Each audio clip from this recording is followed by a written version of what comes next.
경제 동향하고 고용 동향, 그리고 그동안에 정부가 해왔던 것에 대한 평가, 그 일정한 좀 전망, 그래서 한 이런 정도로 해서 말씀을 드리도록 하겠습니다.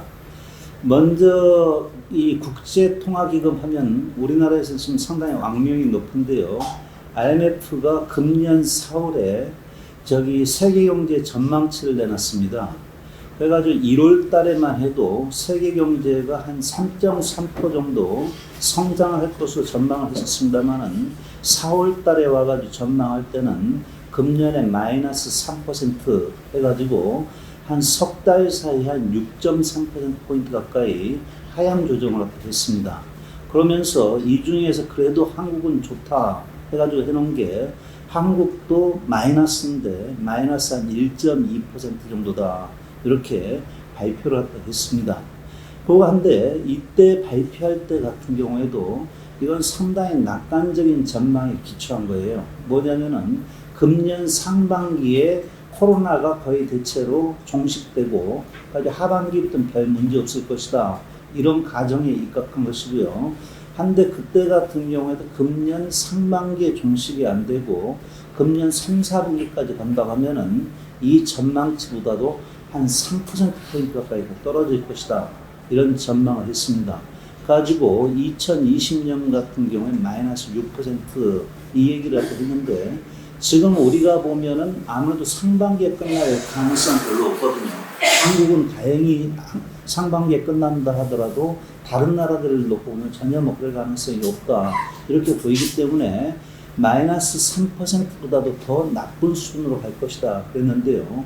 오늘 아침에 IMF에서 또 새로 6월 달에서 두 달 사이에 지금 전망치를 새로 발표를 했어요. 근데 오늘 발표한 거에 보면은 거의 하반기에도 별로 그렇게 좋을 것 같지는 않다는 전제하에서 마이너스 4.9% 이렇게 발표를 했고, 미국 같은 경우에는 얼마 전에 마이너스 1.2% 했는데 지금 보면 마이너스 2.1% 이렇게 IMF에서 수정 발표를 했습니다. 그래서 이게 전망치를 새로 내놓을 때마다 계속해서 이게 떨어질 정도로 상당히 좀 상태는 별로 좋지 않다. 이렇게 보이고요. IMF나 OECD나 거의 다 마찬가지일 텐데 OECD도 얼마 전에 하나 발표를 했습니다. 그래서 지금 코로나19 전염병은 전례 없는 글로벌 보건위기다 해가지고 얘들 같은 경우에도 뭐라고 했냐면 오늘 IMF가 발표한 것보다 더 상태가 안 좋아요. 그래서 더블 히트, 싱글 히트 두 가지 경우가 했는데 싱글 히트는 지금 코로나 한 방 맞고 코로나 대체로 이렇게 사그라드는 거고 더블 히트는 금년 하반기 정도 또 한 방 맞는 거. 그런데 OECD 같은 경우 두 번 맞을 것으로 대체로 예측하거든요. 금년 같은 경우에. 그 더블 히트인 경우 같은 경우에 경제 성장률이 마이너스 7.6% 이렇게 얘기를 하고 한 방 맞는 경우가 마이너스 6% 이렇게 얘기하고 있기 때문에 오늘 아침에 IMF에서 발표한 것보다 바로 얼마 전에 OECD 발표는 더 이렇게 전망치가 좀 상당히 좀 부정적이다 하는 말씀을 드리겠고, 얘네들 같은 경우도 이제 한국의 경우가 다른 나라보다는 형편은 좋은데 이 WT 같은 경우는 마이너스 2.5% 이렇게 얘기를 하고 세계 경제 전체적으로 내년이 된다 하더라도 작년 수준으로 회복을 못할 것이다. 한 것으로 해서 상당히 좀 비관적인 전망들을 내놓고 있습니다. 그런데 우리 국내에서 이제 한국은행에서 내는 것 같은 경우에는 마이너스 0.2% 있는데 이거는 보면 상당히 좀 희망 섞인 정책 목표를 담아가지고 발표한 것 아니냐 이렇게 보이고요. 그러면서 이때 한국은행 같은 경우는 내놓을 때도 이제 다른 나라 사정 따라서 한국은 대외 의존도가 크기 때문에 좀 상당히 달라질 수 있다 해가지고 경우에 따라서 비관 시나리오 같은 마이너스 1.8% 이런데 대체로 보면은 금년도 같은 한 마이너스 2% 정도 갖다 지금 전망하고 있는 것으로 좀 봐야 되지 않을까 이렇게 봅니다. 그런데 여기서 우리가 한 가지 좀 유의해야 될 것 같은 경우에는 이게 전반적으로는 상당히 나쁜데 산업이나 업종이나 또는 놓여져 있는 위치에 따라서 명암이 좀 상당히 좀 갈리는 것 같아요. 그래서 전반적으로는 상태는 나쁜데 일부 업종이라든가 또는 우리 같은 경우에 일정하게 우리 사회에서 상승해 있는 경우 같은 경우에는 별로 아쉬울 거 없네 이런 경우들도 많이 있겠다 하는 것을 좀 유념해 둘 필요가 있겠습니다. 그 다음에 이제 고용 동향을 놓고 보면은 ILO 국제노동기구 같은 경우에는 이게 사태가 터지고 나서부터 이게 심각하다 이런 판단을 해가지고 거의 매달 한 번씩 지금 계속해서 전망치 같은 내놓고 있습니다. 그래서 ILO가 3월 달에 내놓은 것 같은 경우에는 성장률이 연초 예상보다 2%, 4%, 8% 떨어지는 경우로 갖다가 각각의 시나리오를 해가지고 실업자가 530만, 1300만, 2470만 명 늘어날 것이다 이랬는데요. 이때 같은 경우에 보면 참고로 2008년도 글로벌 금융위기 때 실업자가 한 2200만 명 증가했습니다. 그렇기 때문에 이때만 해도 ILO 같은 경우에는 이 수치 나왔을 때도 다들 상당히 충격적으로 받아들였는데 그럼에도 불구하고 ILO에서 같은 경우도 글로벌 금융위기 때보다 더 나빠지진 않겠거니 하는 희망을 갖고 있었던 것 아니냐 이렇게 보이는데 최근에 보면은 미국 한 나라만 해도 실업자가 지금 4천만 명 가까이 증가하고 그러거든요. 그렇기 때문에 애초에 예상치를 지금 상당히 넘어서는 수준이다. 그리고 이때부터 예측되기가 이 전염병이 돌면서 전반적으로 임금이나 노동시간이 떨어지고 그러면 노동자들의 소득은 줄어들고 불안정 고용이 증가할 것이라는 그런 전망을 내놨습니다. 그러다가 4월 말에 오면은 다시 좀 수정치를 내놓는데 2차 세계대전 이래 최악의 글로벌 위기다. 그러면서 취업자 수에다가 노동시간을 곱해가지고 계산한 총 노동시간이 한 6.7% 정도 줄어들 것이다. 이걸 주 40시간 풀타임 일자리로 환산하면은 대체로 일자리가 한 2억 3천만 개 정도 사라질 것이다. 일단 이렇게 얘기를 합니다. 그리고 5월 말이 오면은 특히 이 전염병이 상당히 저희 가장 집중적으로 영향을 미칠 부분 중에 하나가 청년들 같은 경우 주요한 희생자가 될 것이다.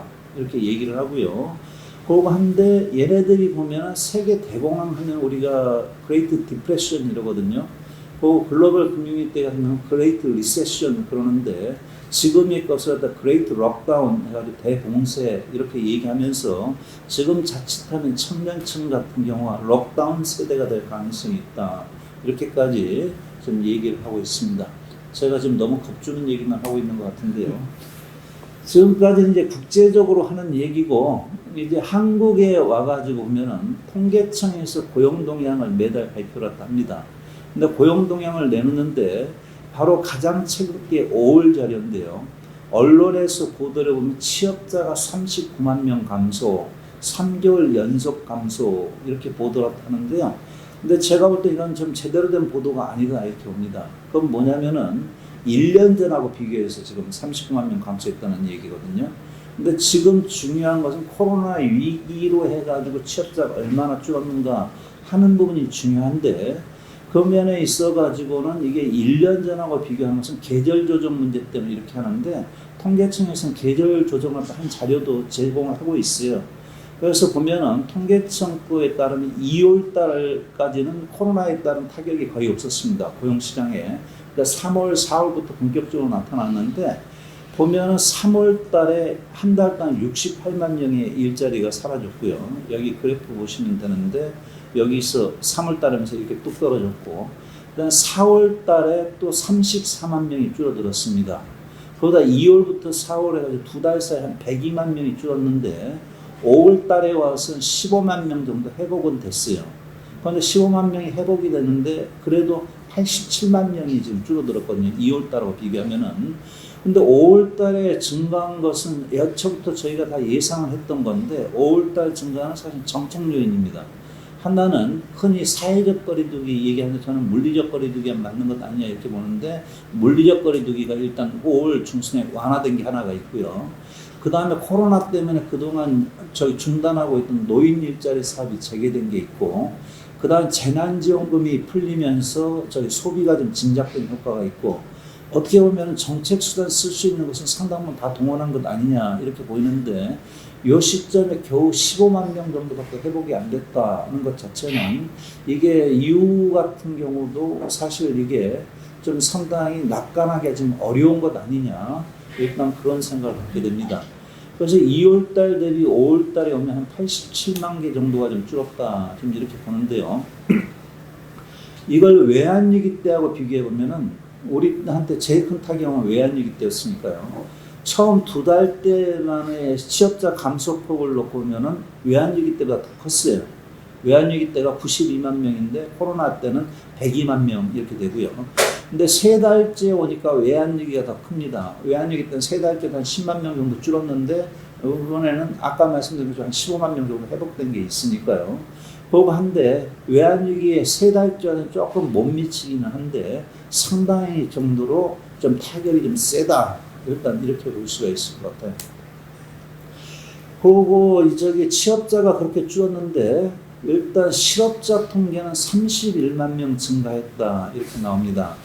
그래서 처음에는 실업자가 한 12만 명밖에 증가하지 않았어요. 3월하고 4월 그때 같은 경우에는 그러다 5월 달 와가지고 한 19만 명이 더 늘어서 저기 실업자가 전반 31만 명 증가한 걸로 나오는데, 그런데 이거는 어떻게 보면 코로나 때 같은 경우 저희 구직 활동 하러 다니는 것 자체가 불가능하거든요.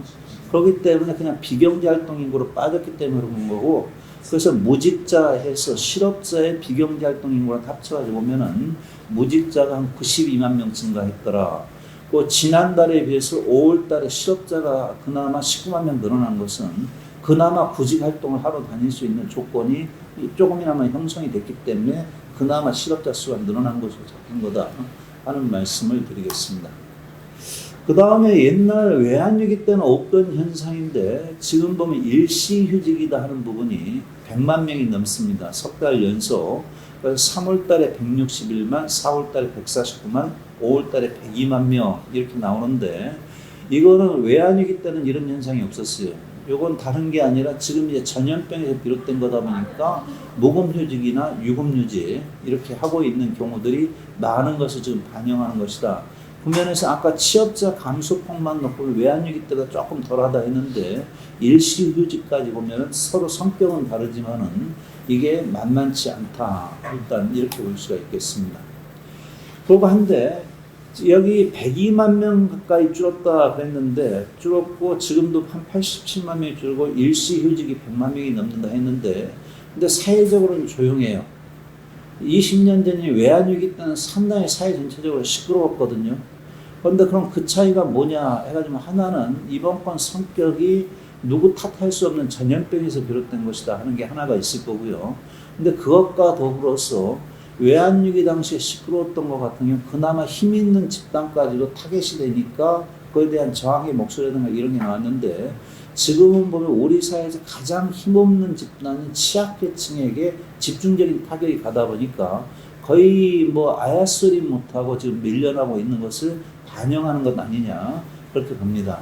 그래서 여기 취업자 증감하고 일시휴직 증감하고 이 자료를 가지고 쭉 보면은 아무래도 남성보다는 여성이 더 많고요. 또 고령자들이 많고, 그 다음에 여기 보면 노동자들 중에서도 상용직보다는 임시직이나 일용직이 더 집중적으로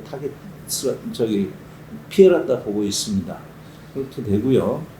그 다음에 직업별로 보면은 단순 노무직, 그 다음에 서비스직 이렇게 되고요. 그 다음 전문직 같은 경우에도 취업자 한 16만 명 가까이 감소한 걸로 나오는데, 여기 있는 전문직은 그럴듯한 전문직은 아니고 학습지 교사라든가 등등 해가지고 여러 가지 있죠. 그런 부분들이 아마 집중적인 타격을 받고 있다.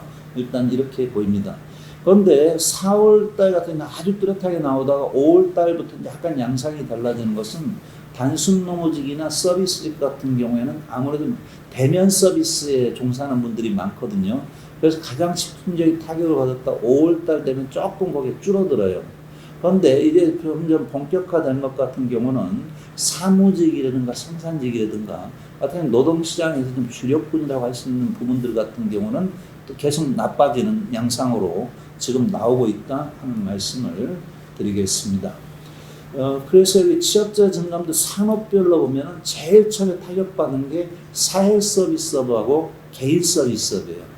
그런데 그 부분은 5월 달에서 조금 한숨 돌리는 데 비해 가지고 지금 보면 제조업이라든가 생산자 서비스업 계통 같은 경우는 올해도 계속 감소하는 모습을 보이고 있다 하는 말씀을 드리겠습니다.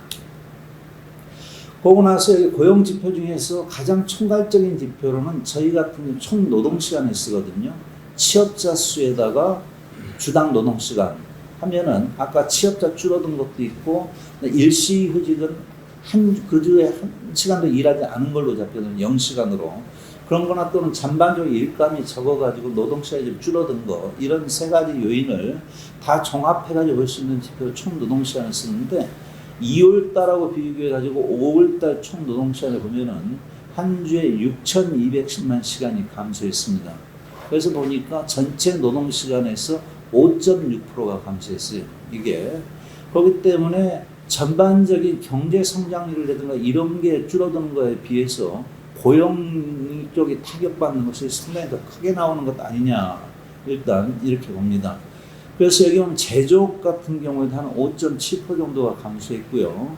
그래서 이게 그리고 숙박음식점업 같은 경우도 한 1,100만 시간 해가지고 한 10.4% 감소했고 하는데 전체로 보면 주 40시간 일자리로 환산하니까 일자리 한 155만 개에 해당하는 일감이 사라졌다 하는 말씀을 드리겠습니다. 그러면은 지금까지는 대체로 지표를 가지고 말씀드린 거고요. 그 다음에는 이제 대응 방향이나 전망 해가지고 좀 찾아보면은 먼저 볼 수 있는 게 아이로에서 이제 방향 갖다 내놓고 있는 게 있어요. 아이로에서 내놓는 방향 같은 경우는 크게 보면은 4가지 틀거리입니다. 근데 이건 국내에서도 대체로 이거에 따라서 하고 있어요. 그래서 기준 1 해가지고는 경제 및 고용 촉진을 할 적극적 재정 정책. 우리 같은 경우도 요즘 옛날과 달리 돈을 많이 풀잖아요. 뭐 협조적 통화 정책, 뭐 재정 내지는 통화 정책을 갖다가 좀 확장적으로 써라 하는 거고요.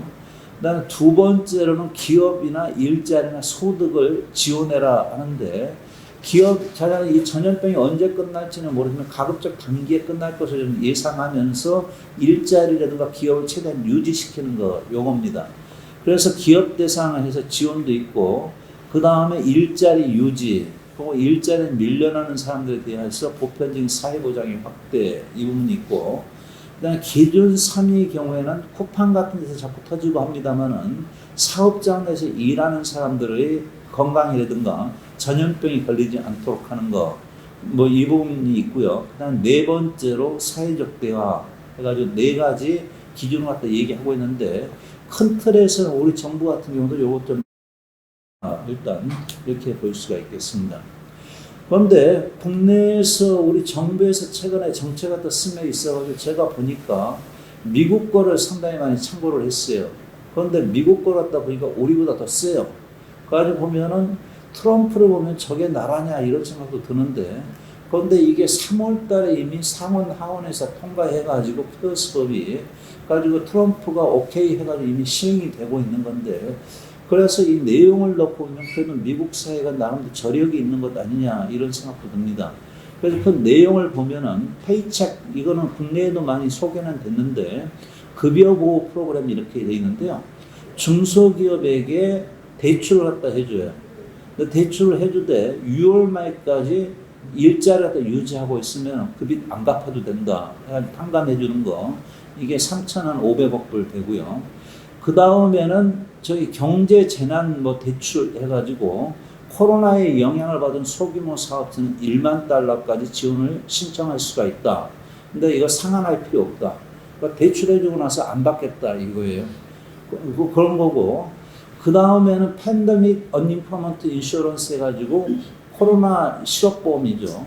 그래서 우리 같은 경우에 지금 고용보험에서 빠져있는 특수고용 같은 경우에 뭐 요건이 되면은 1인당 150만 원까지 준위해가지고 이렇게 하는데 얘네들은 더 세요.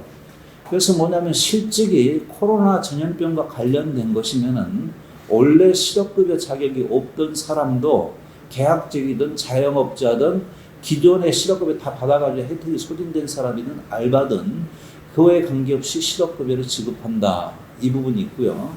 그 다음에 마지막으로 보면은 우리 같은 경우에도 지금 보면은 저희 국가기관 산업에 대해 가지고 40몇 조인가 돈 쌓아놓고서 요건이 되면은 이렇게 지원한다 하잖아요.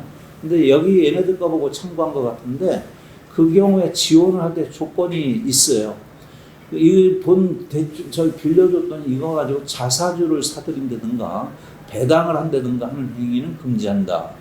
10% 이상 노동력을 감축하는 행위는 금지한다. 우리 같은 경우 90% 유지하는 게 여기서 참고한 것 같은데, 그러면 연봉이 42만 5천 달러 이상의 임직원의 연봉 동결한다. 우리보다 급여가 높아서 한 5억 넘는 사람은 연봉 동결하고 퇴직금으로 왕창 갖고 나가는 것을 막기 위해서 연봉 2년 이내로 제한한다.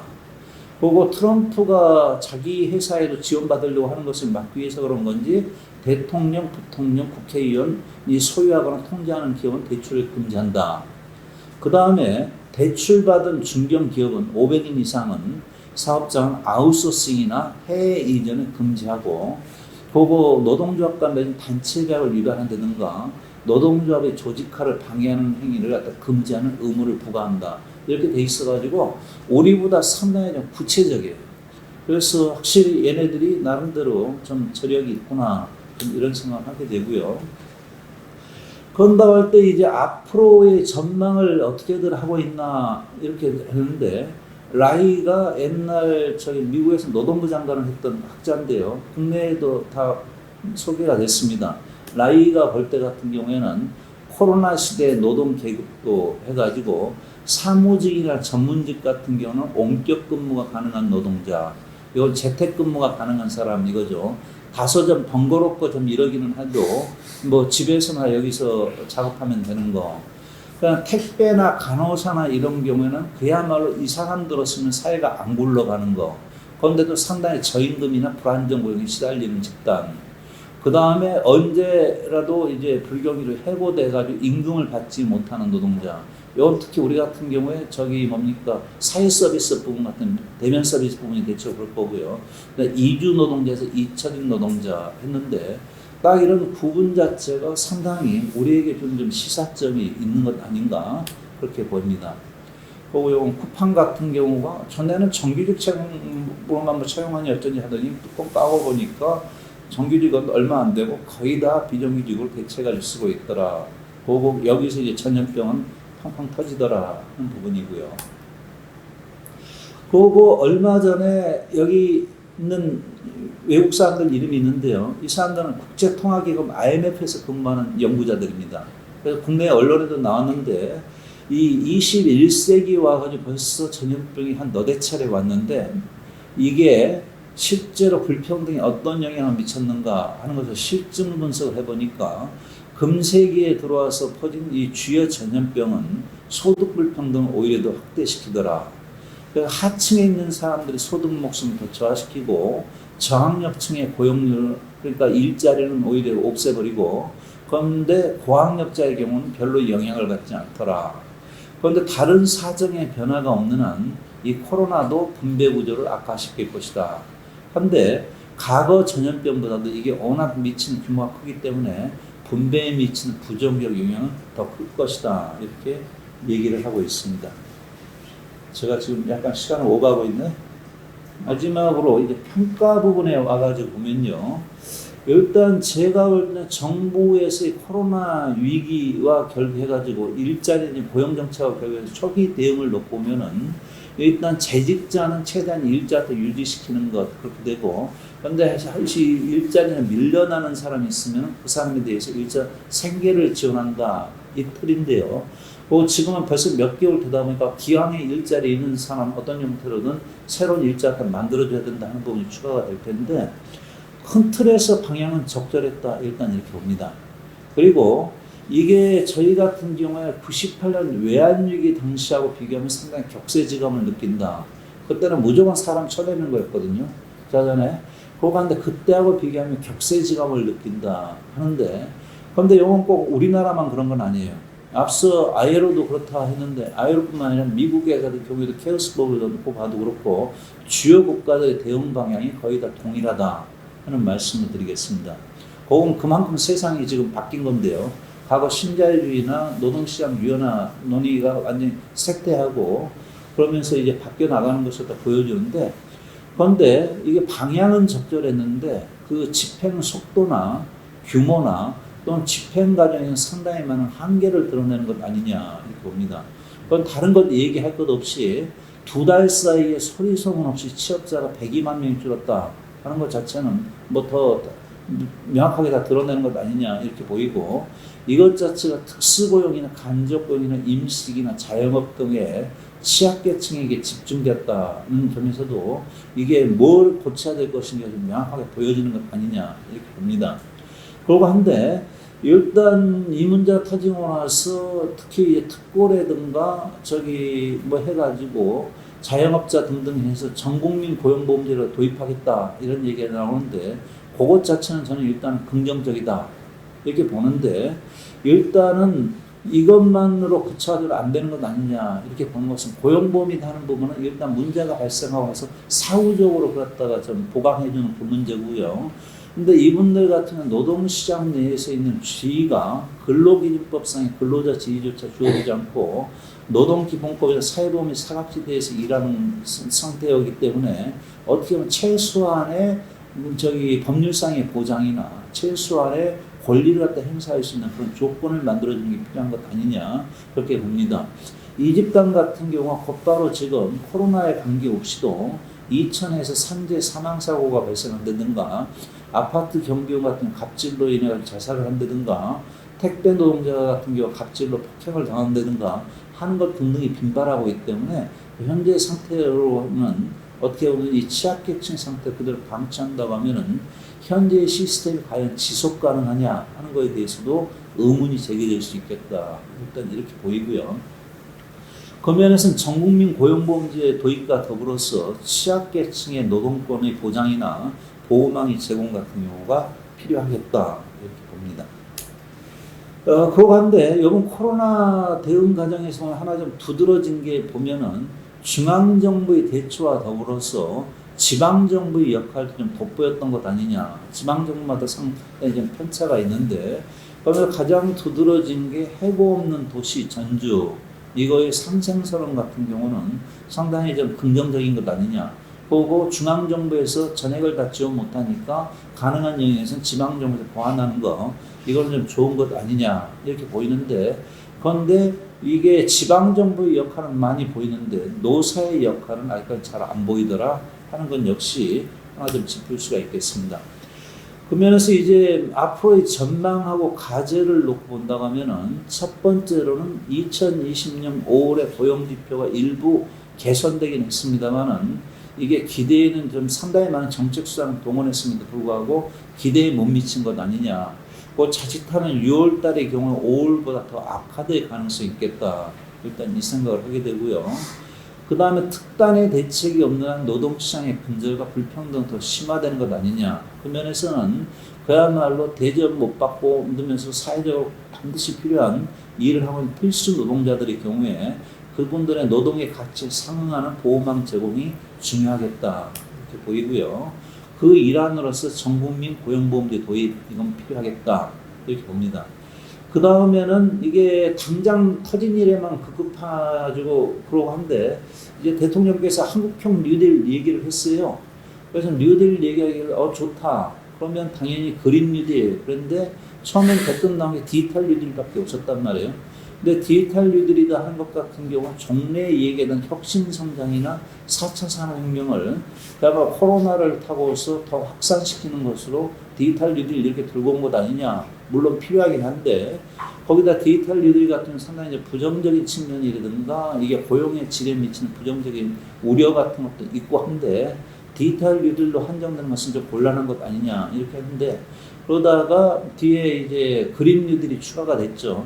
그런데 그린 뉴딜과 결부해가지고도 이게 그야말로 일자리 몇 개 늘리는 것 정도에 좀 아직까지는 타겟팅이 돼 있는 것 아니냐.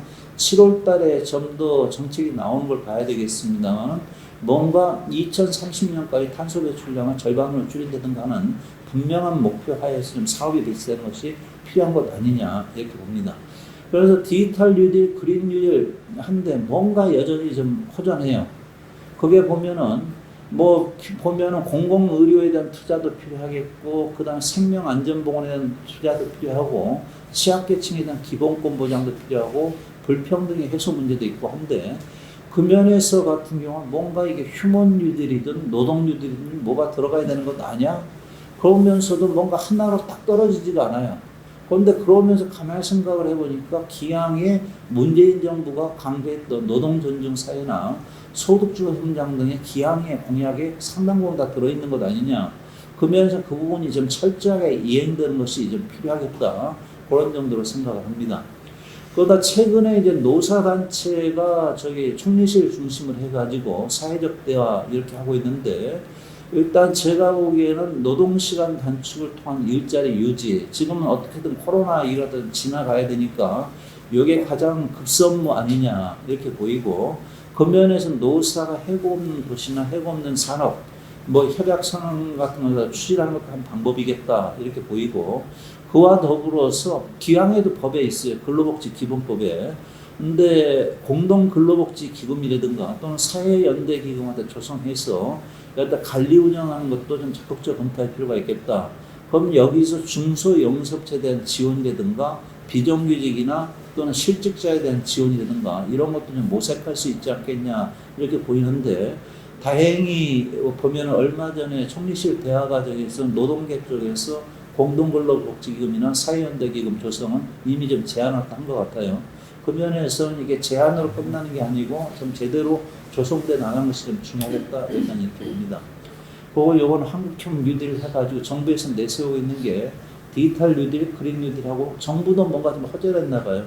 그러다 보니까 뭐 찾다가 잘 없으니까 고용 안전망 강화했는데 아마 고민 지점은 좀 비슷한 것 같은데 얼마나 좀 제대로 집행되느냐가 좀 중요한 것 아니냐 그런 생각을 합니다. 예, 이상입니다.